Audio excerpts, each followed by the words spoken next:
podcast.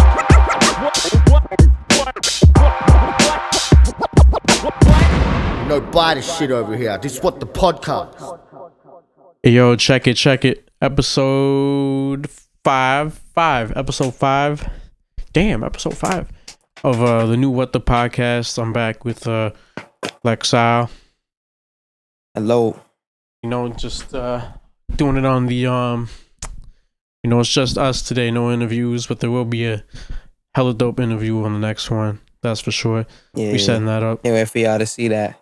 But yo, what you been up to though, man? In the week since the Jack shit, Super Jack episode.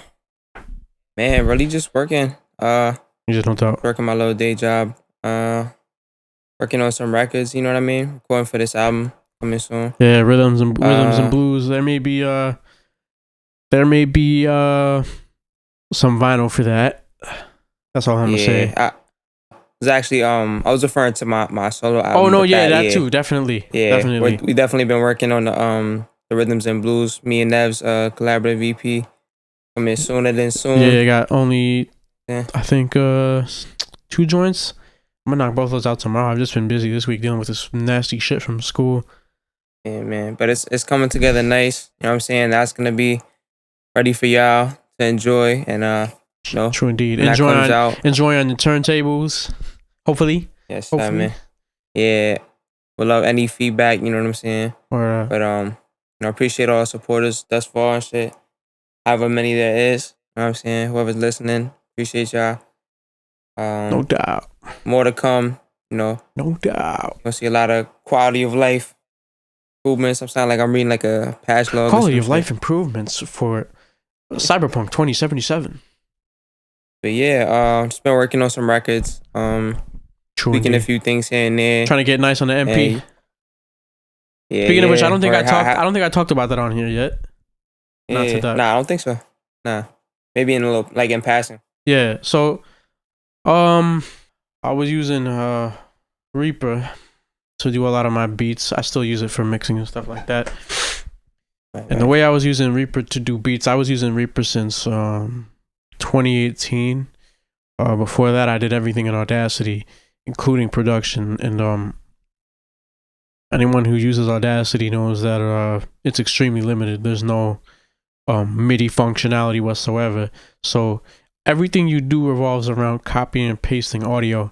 So like, I was making and my beats weren't like strictly based off of like straight loops. Like I was putting stuff in there like one shot drum sounds.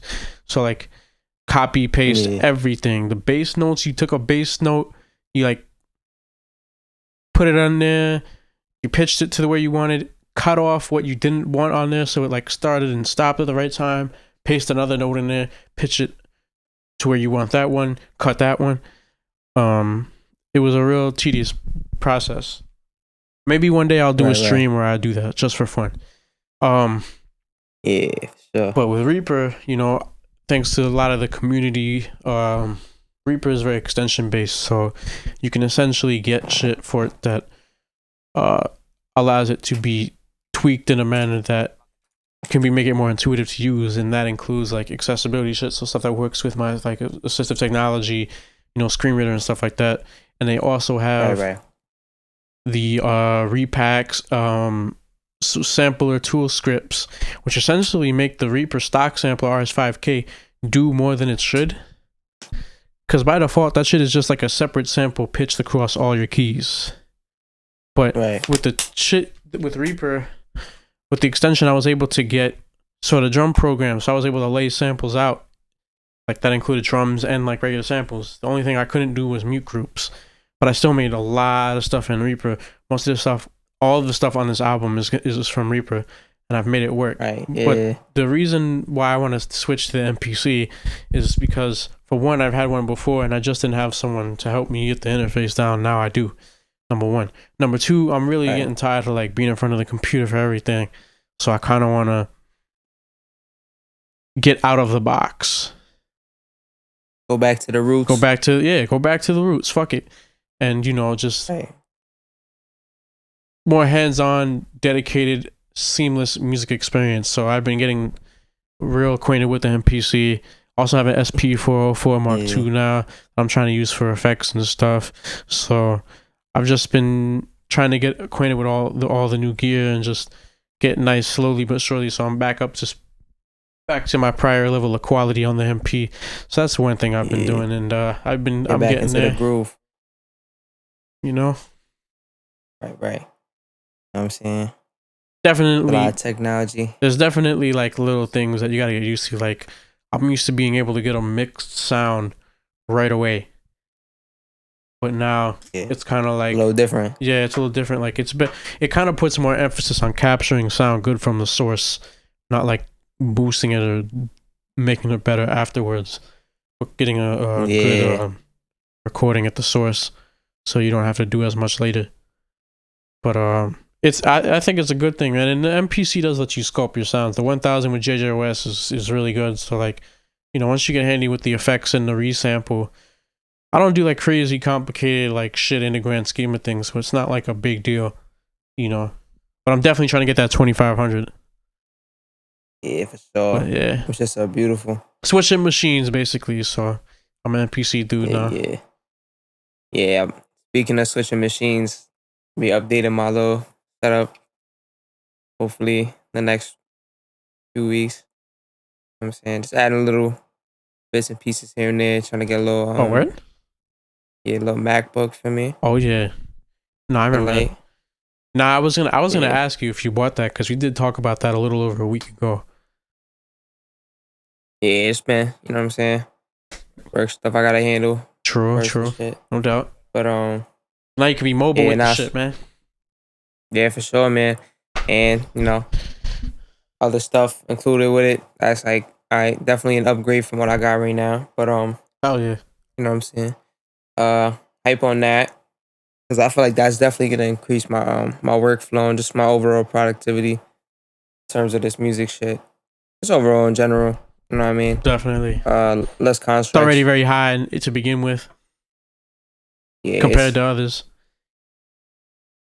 Good to go, man. So yeah, waiting on that, and then there's gonna be a few other upgrades. I'm gonna be making to my setup sooner or later, but you'll hear that in the music. Most stuff. Yeah. Nah, but I was wondering before though, like I was asking myself really, what are some of my favorite mixtapes of all time? Ooh. Just spanning hip hop. Like, shit. What are some of those releases in terms of mixtapes where it's like, yo, I always have to go back to this, even if I don't always end up listening to it. Its impacts from listening to it initially are still there, like years later. Or like, what are some of those releases for you? Like the quintessential. These are the ones. Well, I think my interest in mixtapes is like, right now it's like in a specific time frame, and right now that's kind of like early 2000s G-Unit type shit, because it was just like, I know that I know people want to like,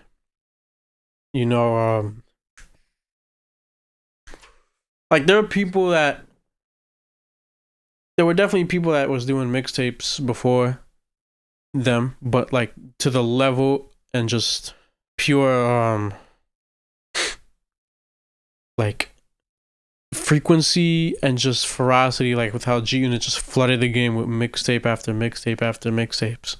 Like that shit became an occasion. Every other every month or so, there would be a G-Unit radio tape and shit like that, and then you'd hear that shit. Like my uncle used to blast all that shit.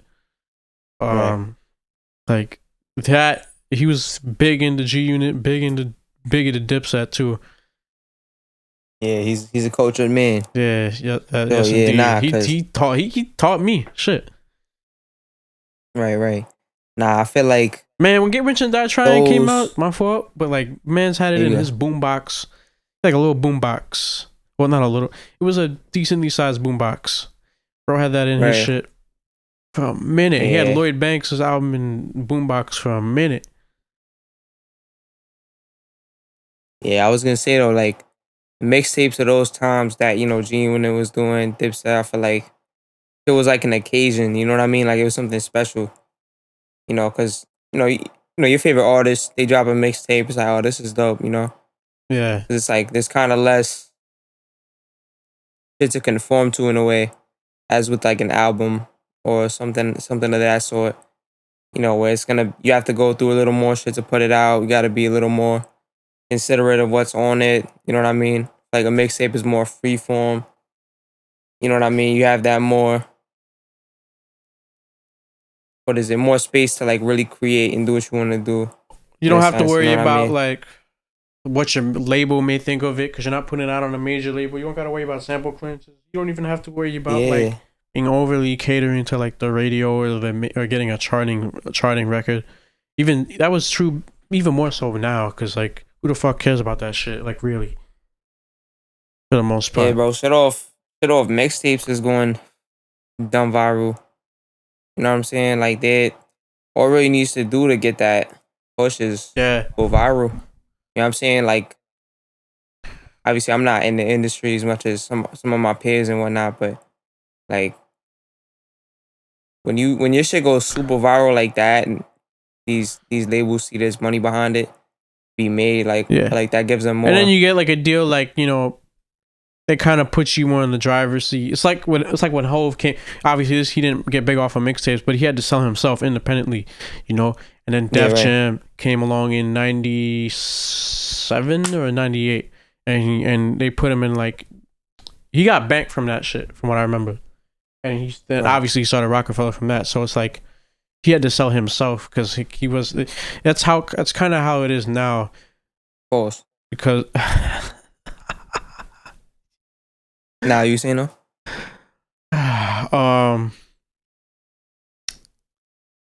Yeah, like he had to really like push himself out there to make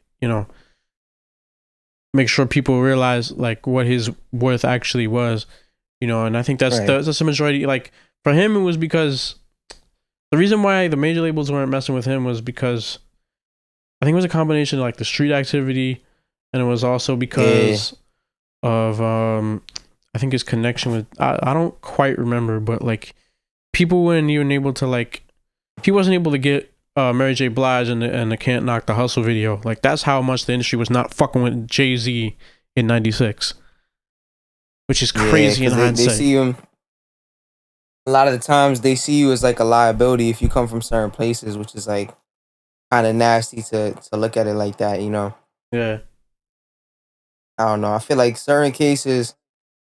If you genuinely have to wonder, like, or worry if someone's gonna be, here next week with us, you know what I mean? Like, for like certain reasons, if they're on the news every week because they doing shit, like they're really out here active, I get that. But just being from a place, you know what I mean?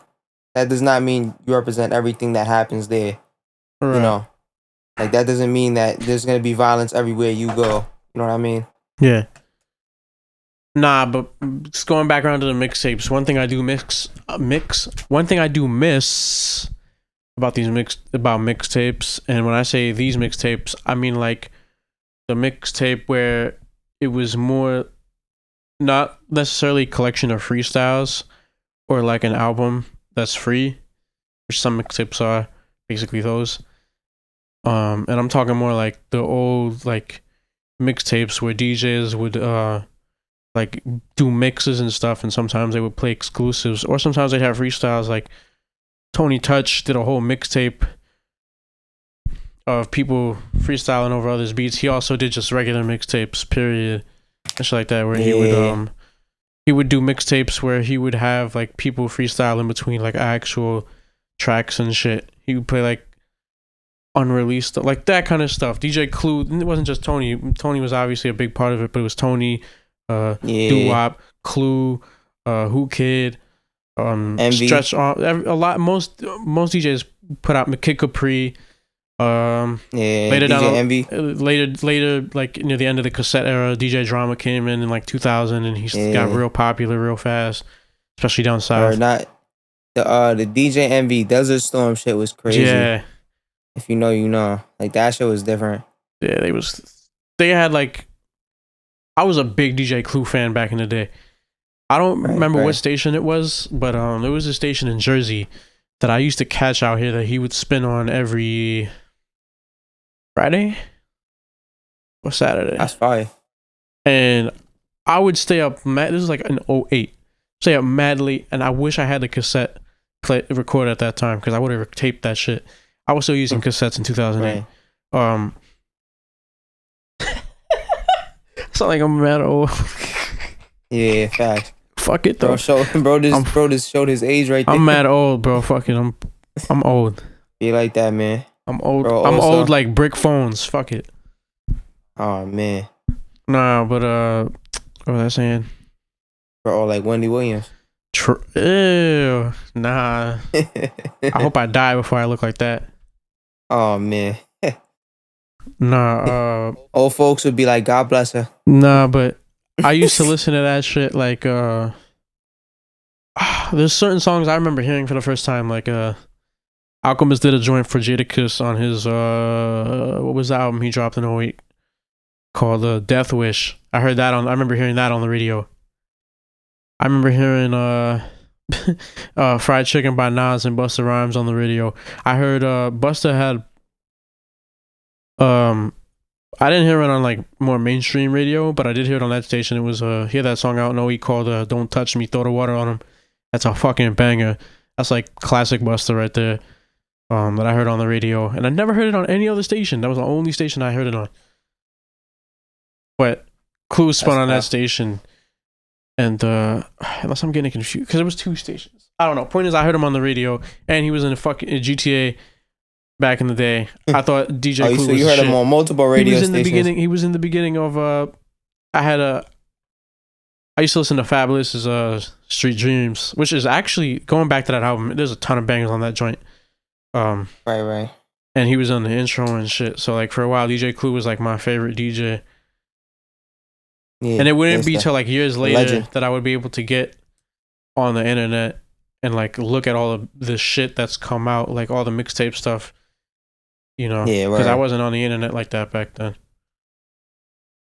You know, for sure. It wasn't until I was like 10 or 11 that I got on the internet and did the knowledge and stuff like that and learned about, you know, different mixtape DJs and the stuff they popularized. Like, because Kid Capri was known for doing the whole, like, you can go back to his older mixtapes from the early 90s and he's blending like R&B acapellas off of drum breaks, and that kind of like inspired the sort of Mary J. Blige kind of sound where you take like hip hop beats and like sing over them and shit. Yeah, that was 'cause look how far that shit traveled. Oh man, that's still like a lot of people consider that just R&B now. Like not saying it's not, but more so like that's what R&B encompasses to some people. Yeah, you know what I mean. Like that didn't hear a lot of the older shit because people think R&B is like started in the 90s or some shit. Like as crazy as that sounds, like I feel like some people's like if you ask them like, oh, it's like some R&B oldies, you like they'll say shit from the 90s, like only like that shit didn't exist before. Yeah, obviously some people only know so much. Like, you know, we go out our way to find older records. Not everybody does that, so right. I'm not gonna hold it to them, but you know that shit, like a lot of early R&B. You know what I mean? Where that shit is at. Well, nah, you about to drop an R&B record? You feel me? I don't know. Nah, we are, bro. R&B EP. Nah, I can't sing, bro. Rhythms and blues. Huh? Rhythms and blues. Oh no. Oh, okay. Nah, you. All right, you win. All right, you win. Fuck it. I win. The fuck. All right. That's crazy. Fucking. Nah, but yeah, honestly, I would say to the original question, like, if we're talking favorite mixtapes, because right, shit, there's so many. I feel like, yo, I don't know. I don't know what you're currently listening to now, but right now I've been bumping 50 Cent The Big 10 for a minute, and I forgot how underrated, how many bangers on that tape. He dropped that on in 2011, which is 10 years after 50 Cent Is the Future, which is like, yeah, where? I think the first mixtape G Unit was on. I think that was the first one, like, Right. period. I don't quite remember. But, as a whole, yeah, probably. Yeah. And that was early on. Yeah. That was like that right was after like he got shot. Yeah, that was like a year. They were just airing out. They was airing everything out on that one. Oh yeah. That was like a whole diss tape basically. Not really that one. The diss tape was automatic gunfire. Oh, that's what yeah. Nah, you're right. I smell pussy on it. They had some shit on that 50 Cent is the Future shit if I'm not mistaken. But yeah, nah, you're right. Yeah, I mix them up sometimes. Yeah. No, automatic gunfire goes crazy, bro. Yeah, that shit is different. Whoa. I need to go back and listen to that. That shit is so crazy. I was gonna say though, like I would probably say of all time, my favorite mixtape is American Corruption Reloaded by Capital Steez. That's probably my number one of all time. I still gotta get back into like the days where I used to just download everything and just download all these tapes because there's a lot of these I never heard. Rest in peace, Capital Steez. Yeah, that's a classic, bro. That's late 2012. That was his only like actual body of work, like in terms of like, you know, the name Capital Steez at that age. He had earlier shit with Jack the Rhymer under the Third Con brand. It was called it was the Yellow Tape. That shit was dope. I think he went by J Steez at that point. But yeah, nah, bro. I feel like that tape really encompasses that time really well. Like I feel like it really kind of sets the scene well as to like when it was released and shit. Cause obviously, you know, he dropped a few joints on there that were like older beats, you know, what was that one shit? The one from Mad Villainy. No. All caps. Yeah, all caps. Yeah. I don't know how I forgot that. But he dropped a verse on that beat on there. There was a joint or two by Ant of Atmosphere. Production by the Entre Producers. I think that's Scapegoat. I think. He had some production by. I think he had production by Joey on there, if I'm not mistaken. Like 1 or 2 tracks. I think Joey Badass. Oh, he used to produce back then. Yeah, right. Yeah, he used to produce for himself and Steez and whatnot. Production on there is lovely. Of course. The wordplay and the charisma, the energy, everything that he delivers on that project is just something special. You know, you don't get that anywhere else. And obviously I'm a little biased just because I've been listening, you know, since he was here. You know, I got put onto him through Survival Tactics, his verse on that. True.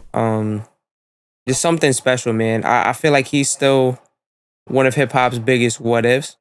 You know what I mean? Just what he did in the short time that he was making music, it is something spectacular. And to look back at it, 10 years now removed from it, it's like, damn, you know, there's just so much like to kind of fill in within your head. Like, damn, he could have done this. He could have been here. Right. You know, you just wonder. But to that tape though, I feel like beat selection is definitely something special.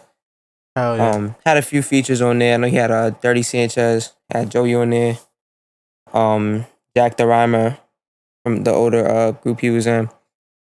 Overall, just definitely one of my favorites. I would say the best tape of that year. Mm-hmm.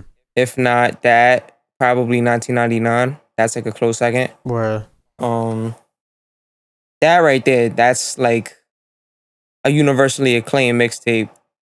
It was sold on actual wax. It's pretty universally acclaimed. Yeah. Different. Yeah.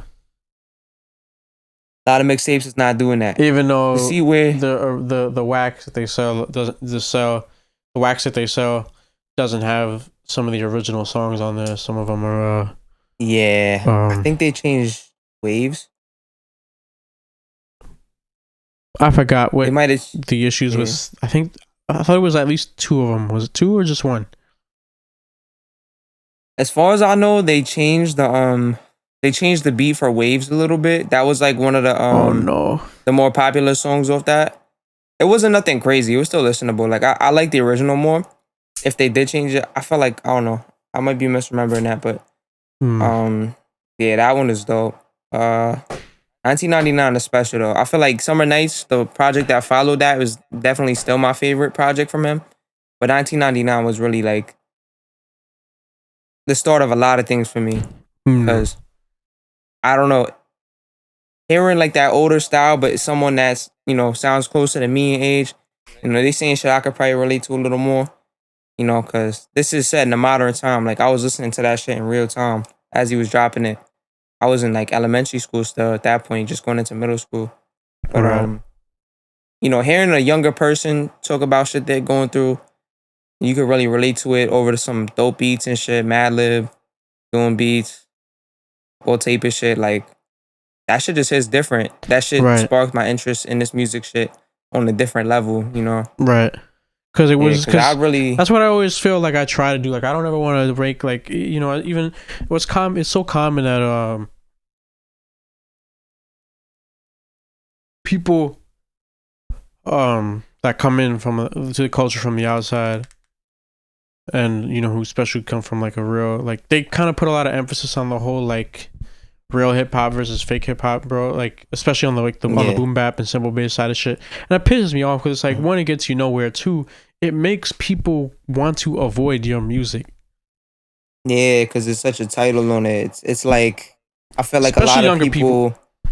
Yeah, a lot of people, a lot of these blogs, you know, just these people in the culture that have a space to talk their shit and people listen, you know, putting those labels on it kind of makes it seem as if, oh, like, you know, for the people that don't care to actually listen to it, they'll just assume, oh, you know, he only does this. It's not even worth listening, because I'm not even too big into that. Yeah. You know, some people aren't really as open-minded when it comes to listening to you know shit. What I've heard so many times? I can't vibe to lyrical rap. Listen, I'm not saying that you can't enjoy shit that's more focused on the vibes, but if you tell me you never vibe to like a fucking Big Pun, You Ain't a Killer, or shit, what else was I gonna say? Cool G Rap, like any Cool G Rap storytelling joint. Ill Street Blues, Brother on the Run, Thug's Love Story. Now I'm just talking G Rap, but you get my point. Like, yeah, and even like even on the cards of the whole like boom bap shit, like when it's not even just about lyrics, like the beat nuts. And this is not the favorite mixtape discussion, but one of my favorite albums is Stone Crazy by the Beat Nuts. And it's not like, there's some really dope verses on there, like occasionally they spit like a real ill verse, but it's not really focused on the lyrics all like too crazy. Like it's loose, it's fun, the beats are dope, and it's just a good like sort of party atmosphere and shit like that. You know, there's nothing wrong with that. You don't always have to be trying to spit like Cannabis and Big L and fucking Big Pun and Nas and shit like that. Like, it's all about working with what you have. And the Beat Nuts was they just had an atmosphere. They worked because they had a drive, not because they were like, you know, dead in the middle of Little Italy every bar. You know what I'm saying? Yeah, for sure. I feel like, to be honest, a lot of people just group. They just group shit in the categories, and they overgeneralize shit and oversimplify, because they want to have one reason to like. They just may be ignorant, but just to prefer one thing over another, and kind of just push one thing to the side, essentially.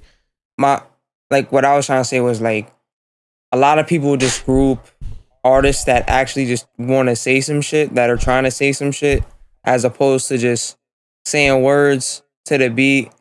There's not really any content there in terms of like what they're actually saying. What's the message? You know what I mean? As opposed to like, oh, yo, he said this one-liner. You can't really take anything from that song as, you know, what was he trying to say throughout the whole song? What was he trying to tell me? Right. You know, I could tell you what he told me directly. What was he trying to say? What was like the deeper, you know, message, if there is one? I feel like, I don't know. Some people just don't really want to. Some people just want to tune out, you know, when they're listening to music. Like they want to focus on the shit that doesn't really require as much thought, or, you know, I just want something to chill to. I don't think there's anything inherently wrong with that either. Like, yeah, no. Some people's definition of vibe is different too. Yeah. Everyone has a different vibe, so it's not always gonna be universal. You know what I mean? The only thing that I really have issue with, not even really have issue with, but just want to like educate, like people look at like, you know, anything like that sample based, like, you know, everybody just wants to group it into like our kind of shit, like into like 90s style, but like, you know, there's styles of this shit that weren't even being done in the 90s. You know what I mean? Like, it's just, they want to like, my problem is like some of the reasons why they're dismissing it, not that they prefer one thing over the other. You know? Yeah, I mean, and it's just like, I don't know. It's weird. Tricky. Yeah, I mean, some people just don't want to see the bigger picture because, you know. Because it's like, I mean, my whole point was like, I want to relate, like, I want to make content that's relevant to today. You know, I don't want to make content that's like, you know, 1993 had ass, 1993 OPP, you know, me type shit.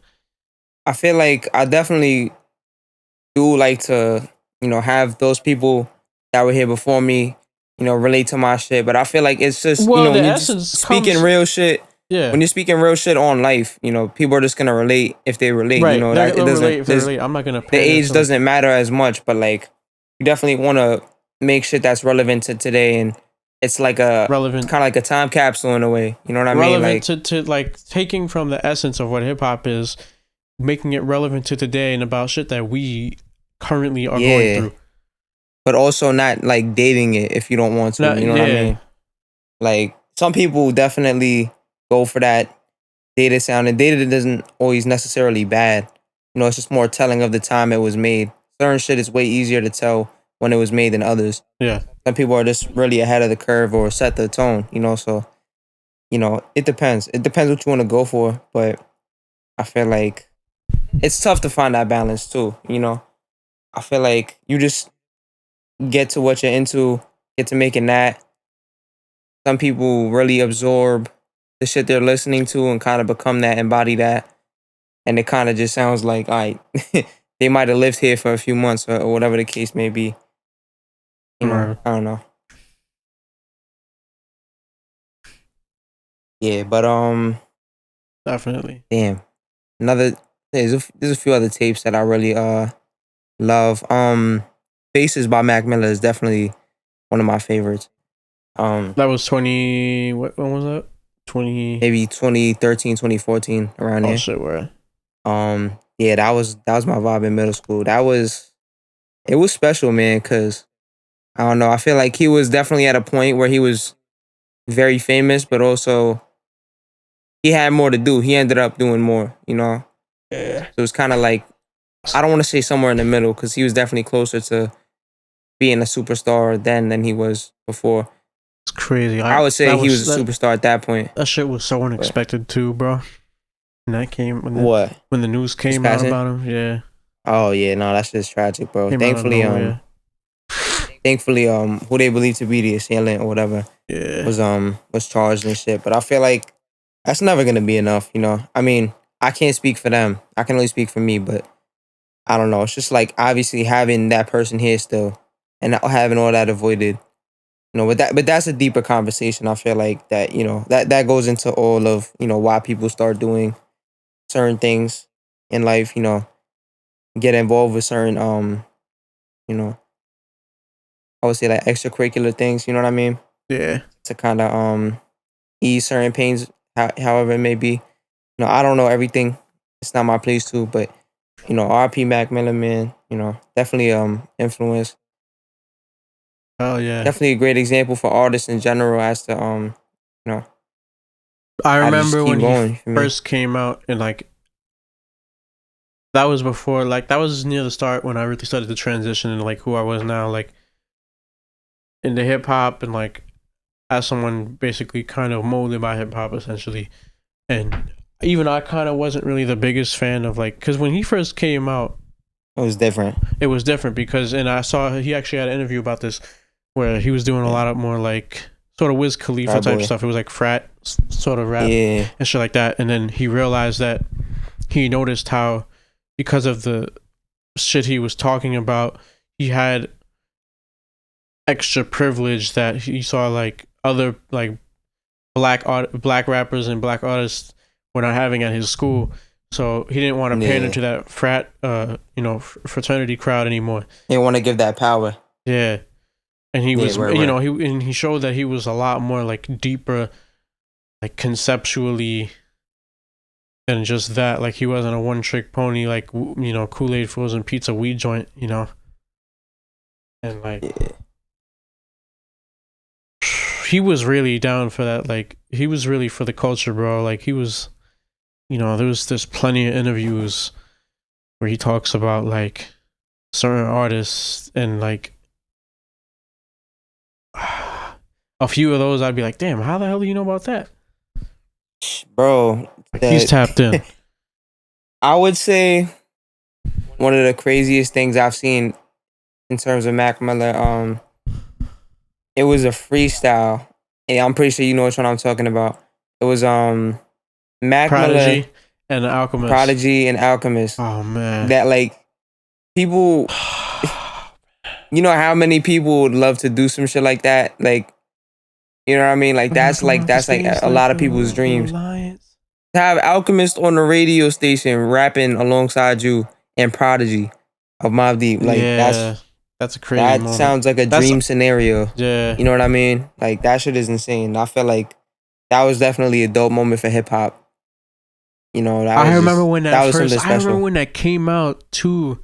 Because I had never heard Living Proof, which is the beat they rapped over at that time.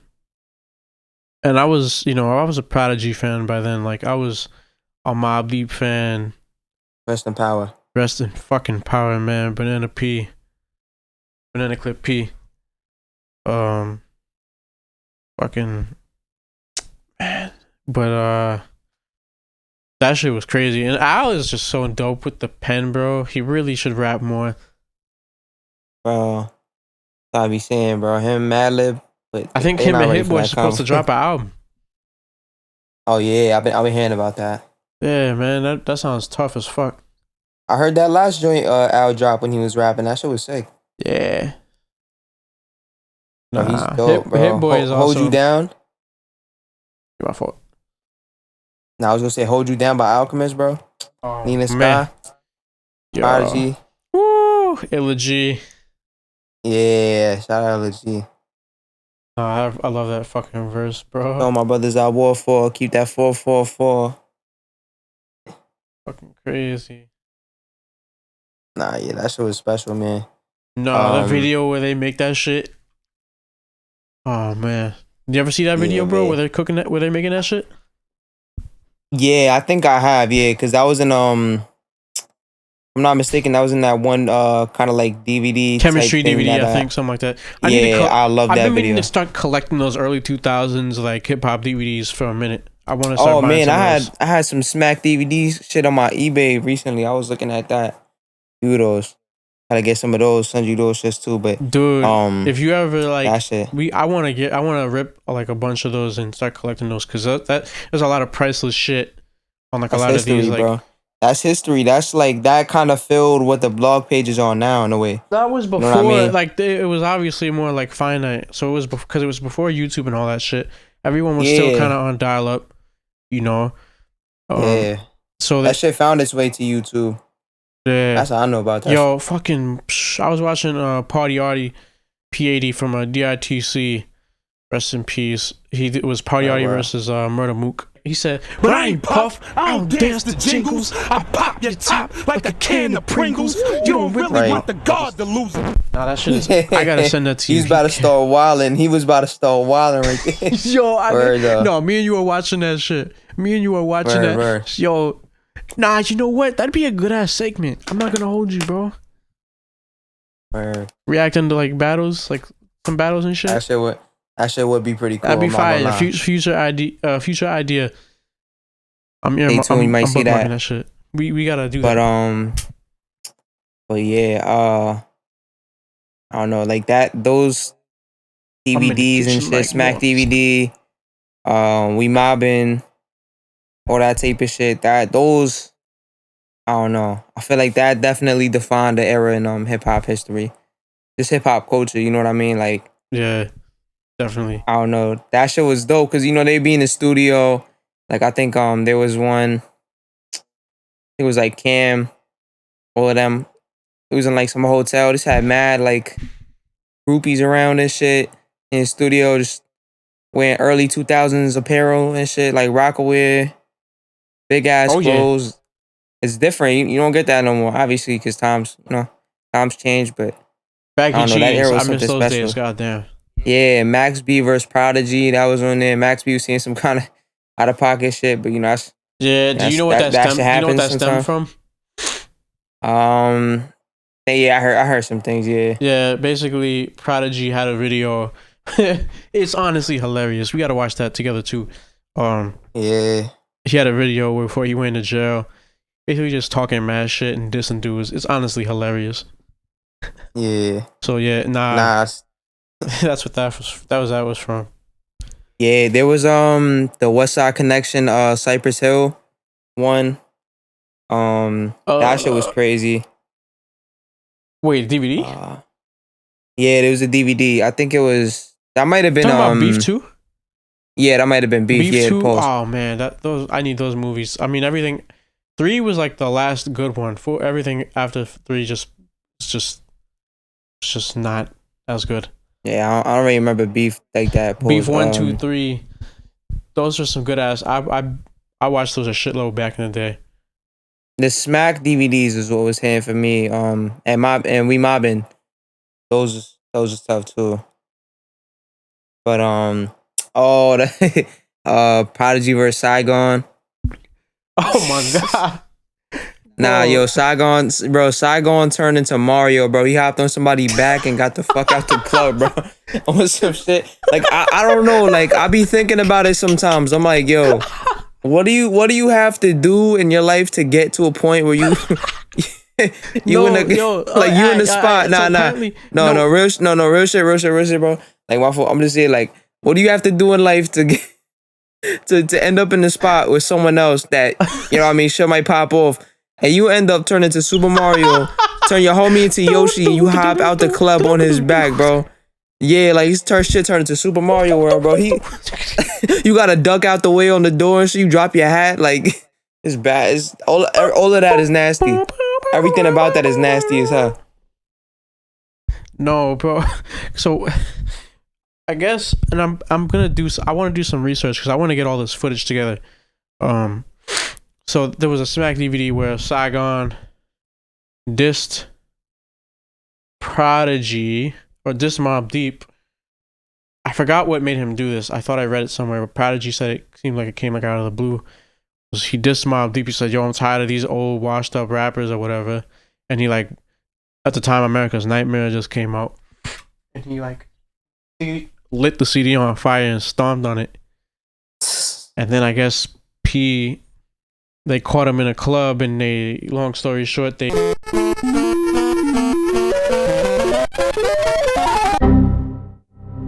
I'ma stop. Yeah, nah, they could watch that for themselves. But I'm actually gonna edit. No spoilers. No spoilers. Yeah, no spoilers. You can put the pieces together. But you know what? Nah. Like and to keep it like not about like glorifying or perpetuating bullshit. I'm pretty sure he patched it up with Prodigy, and I know for a fact that him and Have are real cool now. Cause you love to see that. Have and him did a conversation on Officer Glad's channel. Oh, okay. And it was honestly really good. It was real good conversation. They talked about some shit, you know. And I like Saigon, man. Saigon's I like some of his shit, man. I think it was I haven't heard too much of his shit. I'm not gonna lie. He was I think he was on Just Blaze's label for a minute. Back to mixtapes though. Yes, what I said. I said American Corruption Reloaded by Steve's, 1999 by Joey, Faces by Mac Miller. Damn, what's another release I really like? So many. Um. hmm, I would say Doors by Earl Sweatshirt. Yeah, a lot of the early Earl shit was definitely up there. Even the original Earl tape. Uh, yeah, man, I was definitely a Tom. Doris, that was something special. Had a lot of dope production on it. Dope features. We had SK LaFleur, Damo Genesis. Damn, it's been a minute since I re-listened to that shit. Um, his verses on that, just the time of his life he was at, was definitely kind of like a polarizing one. So I feel like the shit that you was getting from him, obviously he was younger too, so it's like a more, I don't know. I feel like now, kind of more focused. Back then, he's on his younger, more like, I guess, spontaneous, maybe the word. Um, but yeah, like a lot of different vibes. I feel like a lot of the tracks now are more cohesive as like a body of work as opposed to that one. It still was a great collection of songs and shit, but I feel like it was definitely a great variety of the different vibes and emotions he was getting, because he could go into that depressed ass bag he was in, but also just spit some crazy shit on an Alchemist beat. I just like whatever the fuck, you know what I mean? So I don't know. I feel like the offerings on that the Doors tape was dope as fuck. Um and that's a classic.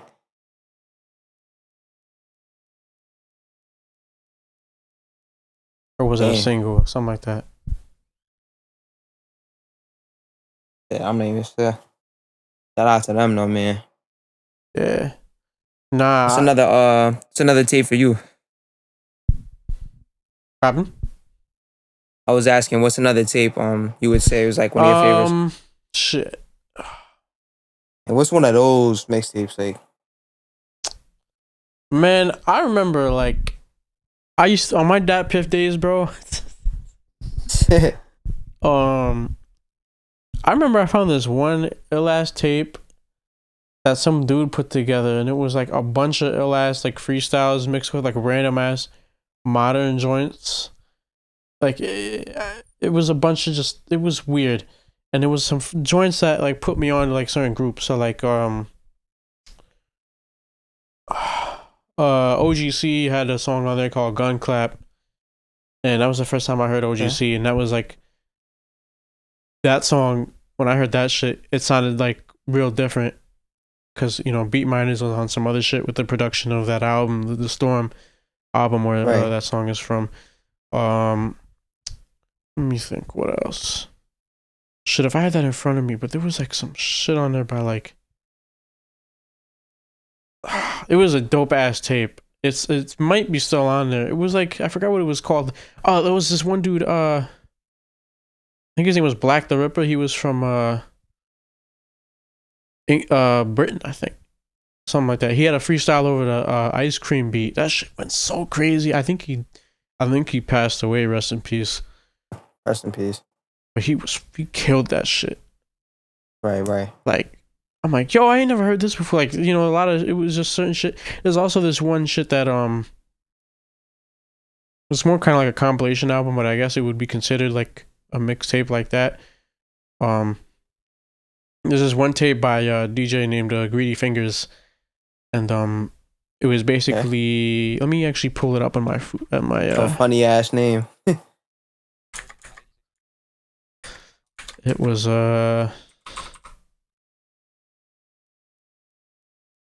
Shady Sirens. Yeah, Doom Cage, Necro, and a couple other people that I haven't heard of, but like it was a dope compilation and shit. I think Doom put like some verses that he would use later on some other shit on that. Actually, what I remember, I have to listen to that shit again because it's been a minute since I listened to that. Right. I'm trying to think what else. Damn.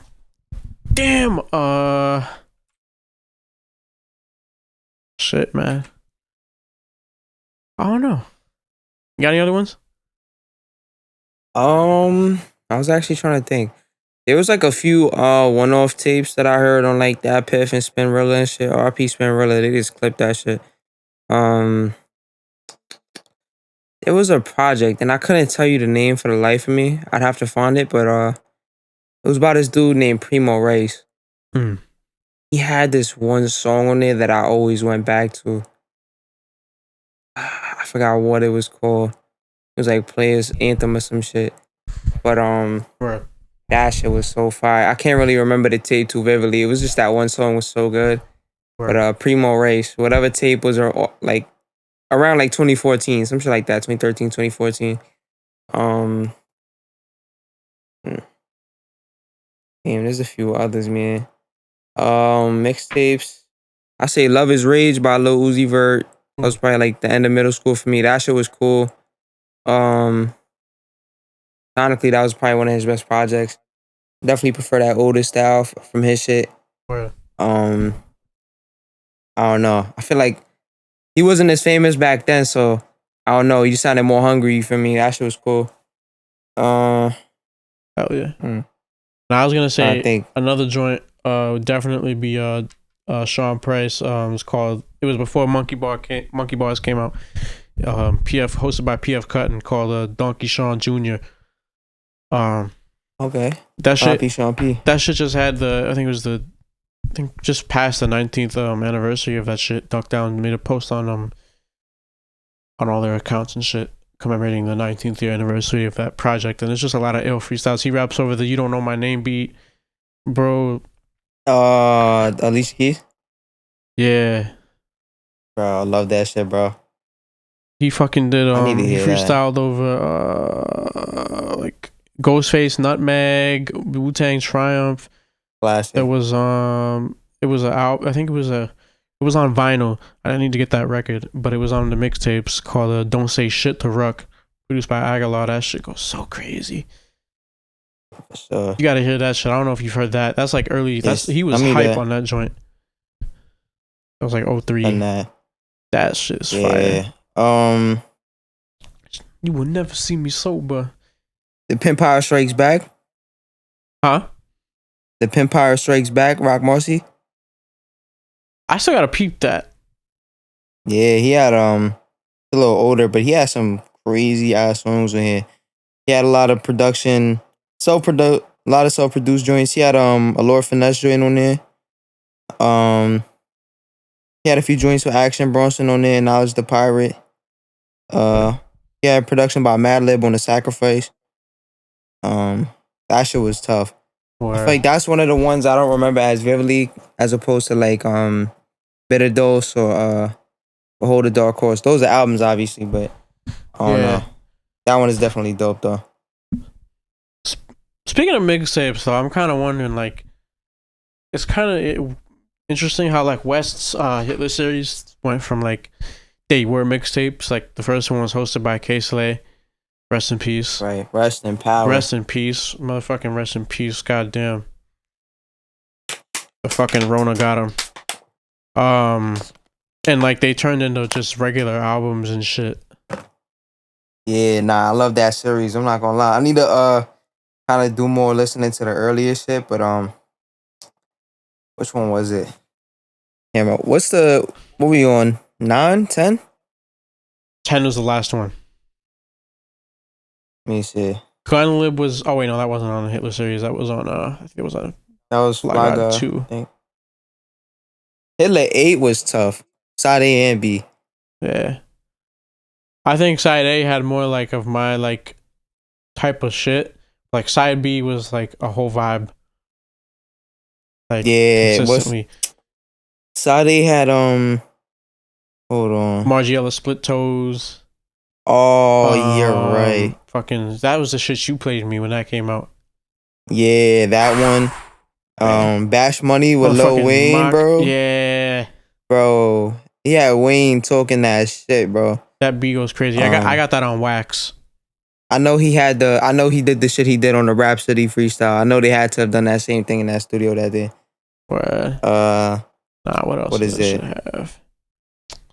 It's the shit with Stove God. Yeah, bro. And Jadakiss. This joint with Stove God. Which one? Yeah, I was about to say, I'm like, that's mad specific. Side B had Hell on Earth Part 2. Right now. Yeah. There was Yeah, a that joint was with the produced. AZ on it. The shit with Rome that has like Eddie Kingston. I love that shit. Yeah. Eddie Kingston goes crazy. Rome had that last verse. Rome is man. He had another joint with Rome, Big Al. What is it? I still need to get Kiss the Ring. I was gonna buy the vinyl, but I missed it. Need to peep that whole thing still. Actually, it's still relatively affordable. I think I peeped it. Like I can get a copy for like $60. That's cool. Survivor Series 95 with Jay Worthy. Yeah.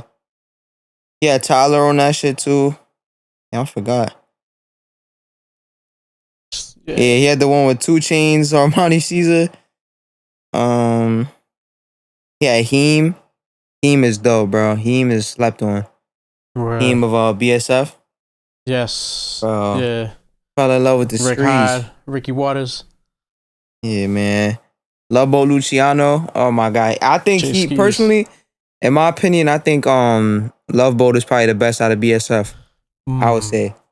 I feel like they're all dope though. I gotta so it's see not what like solo shits they have, because like I remember and this is in like 2020. I was watching some of the live videos from their tours, and Benny had the Plugs tour. I think it was in Philly, and some of his dudes got on, and like there was a lot of dope shit. They was doing some dope shit, so I need to go in there and like they did a group freestyle. I think on might have been Sway. I could be mistaken. I think I'm it was pretty Sway. sure I peeped that. I know that I was dope. That. Yeah, he did one. They did one on DJ Eclipse's show.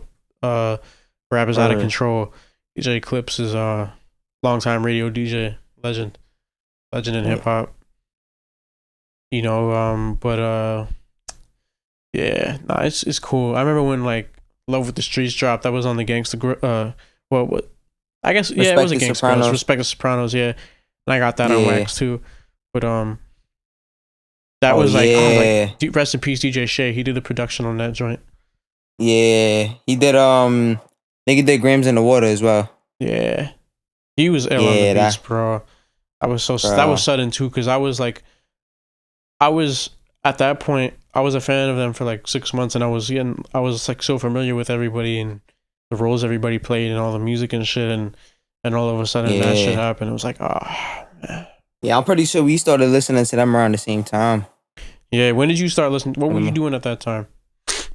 When I started listening to them? Yeah. When I started really listening to them, I was doing what I'm doing now. Making a little less money then. But I heard a few joints, cause I think the first time I ever had seen their shit pop up was the West Side Doom project with West Side Gun and Doom RP.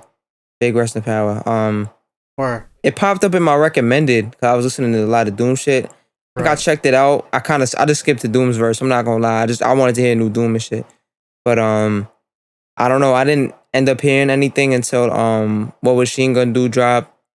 I heard Chef Dreads on SoundCloud. And I'm like, something just told me in my head. I'm like, yo, like, I just assumed they was like people around my age from like the city or some shit. I'm like, oh, they rap like this again? I heard it.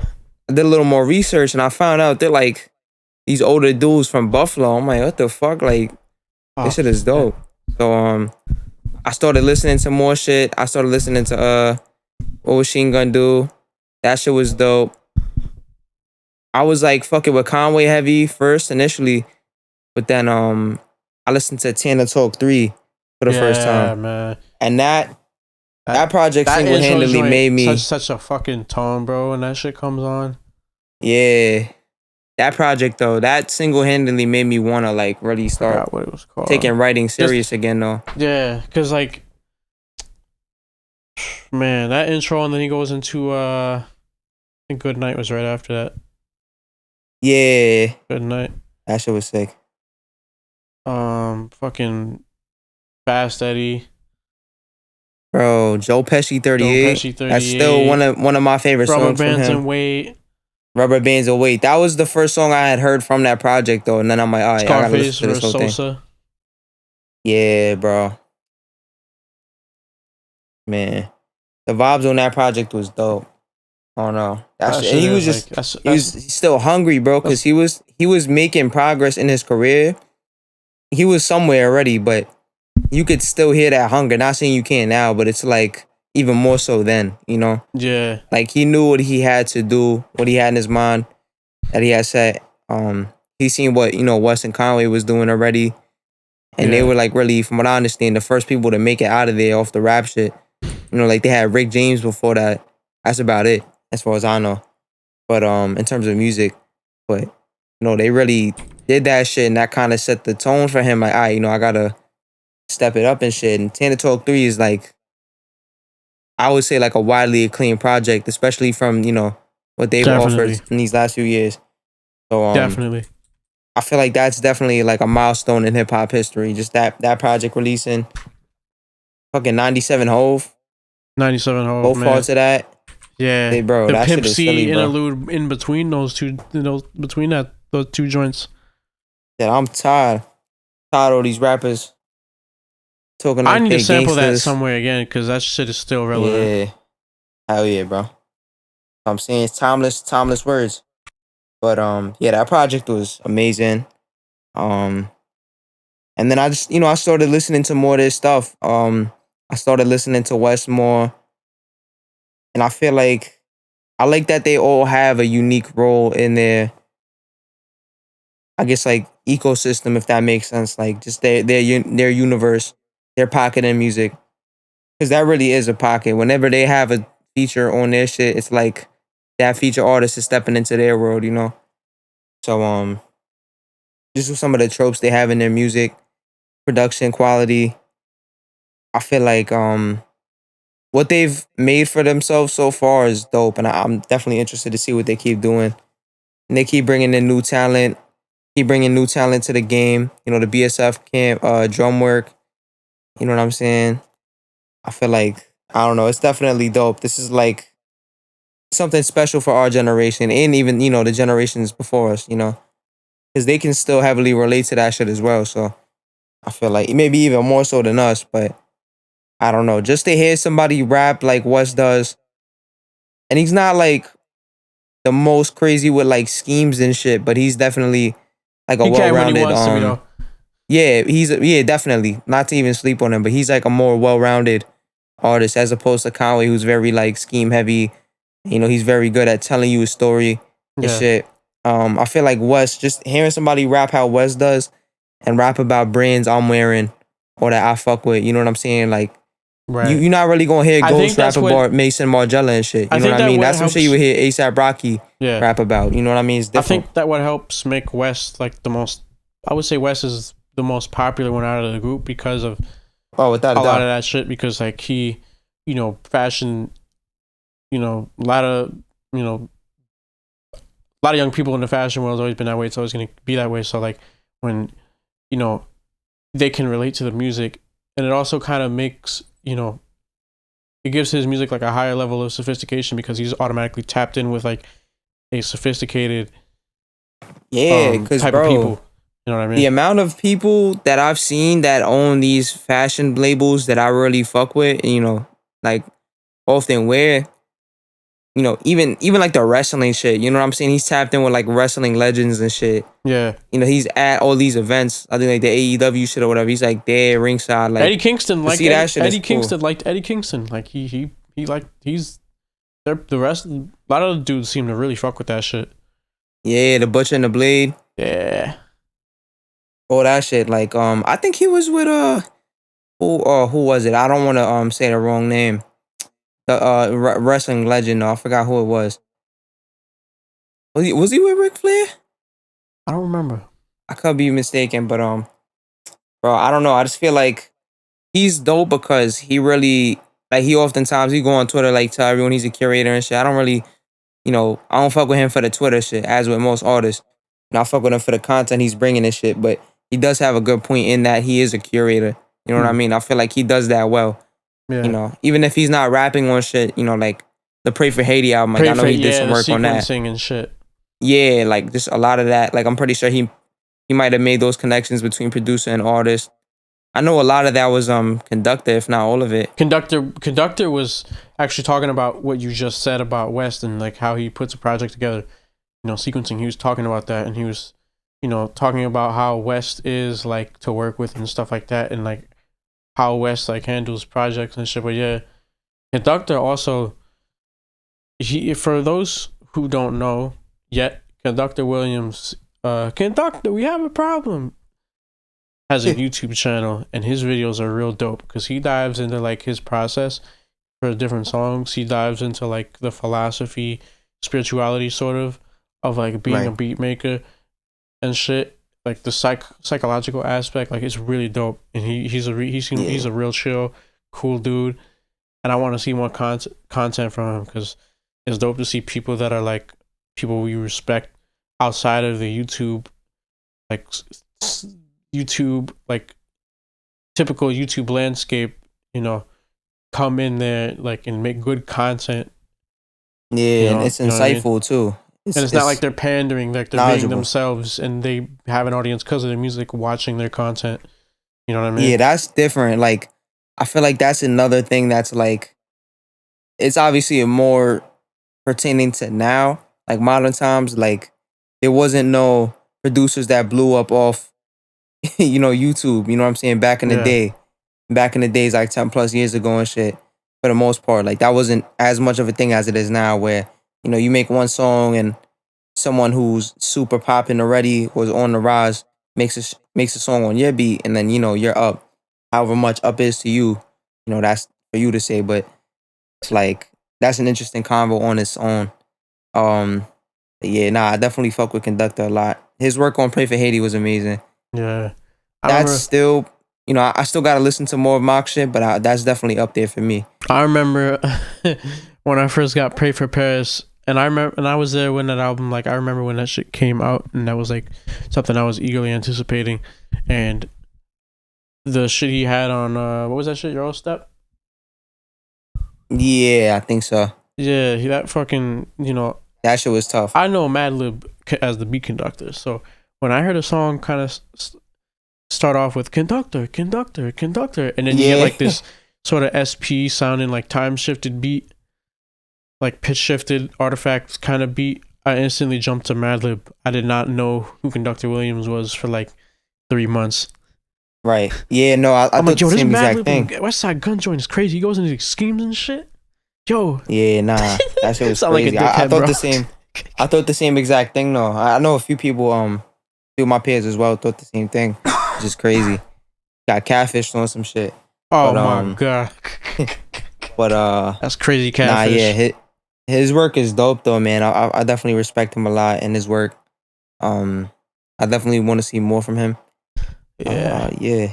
He's dope though. Sadu Gold is another dope producer. Wes has worked with. Sadu's work speaks for itself, but he's definitely dope. They work with a bunch of dope artists as well. But can't really think of any other tapes off the top. Right. But yeah, if there's anything else you want to throw out there and shit for y'all, kind of wrap up for me. Word up. Any like announcements or whatever before we wrap up for me? Let me see. On the bulletin board for today. Shit. You're asking me to think of something while I'm all I really want to say is more promo for the album is gonna drop soon. Expect the cover art soon. Expect track list soon. And possibly wax. So yeah. Stay tuned. Stay tuned.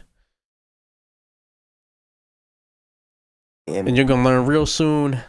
No, I'm playing. I'm crying. Fucking crazy. Yeah, that's coming soon. Solo album, which I gotta send him a beat for. Yeah, maybe two. Who knows? 1 or 2. Star Gems, I would like to get soon. an MP beat on your project. I'm trying to do that. Yeah, man. Possible for me. I'm here. But yeah, Star Gems coming soon. Expect that by the end of this year. Word. Date for that should be coming soon. But I'm gonna have to keep y'all posted on that. But just expect a lot of dope production on that. I'm not gonna say too much. Fucking a shit ton of raps. You know what I'm saying? Just a bunch of good shit. But yeah, This man. is real. It's just good music. It's good music. You know what I'm saying? We It's good music. Over It's here. good for the soul, bro. It's that powerful music. We trying over here, man. But yeah, expect a lot more from us. Expect a lot more from us in the next few months. Yeah, next few weeks. Matter of fact. And yeah. The single. Dope combo. You know what I'm saying? All that shit. Hell yeah. Yeah, man. But yeah. Glad to have this conversation today. And as always, you know what I'm saying? For our listeners, thank you for your support. Absolutely. You know what I'm saying? Stay tuned. Got more coming for y'all. More sponsorships and eventual sponsorships. Yeah, Manscaped. Manscaped. Yeah. Manscaped. The underwear dude. The underwear brand for dudes. Raid Shadow Legends. Dr. Squatch Natural Soap. Yeah, bro. All that. You know what I'm saying? Any sponsors interested, hit us up. Is that who you are? Mama's little man. This guy. But yeah, everyone, stay hydrated. It's hot out here. Don't make it any worse for yourself. Sue Amazon. Stay hydrated, stay inside. Sue Amazon, they're evil. Stay the fuck out of Arizona. Cars are melting. Yeah, definitely. And yeah, that's stay about out of Florida. Yeah, I don't know. We're not gonna get into that, but yeah, thank you guys. It's been another episode with the podcast. Appreciate your listenership. Absolutely. Yeah, we got more to come for y'all though. No doubt. Yeah, this been my boy NevEd right here. Yeah. And myself, Lex Isle, and we outie. Peace. Until next time.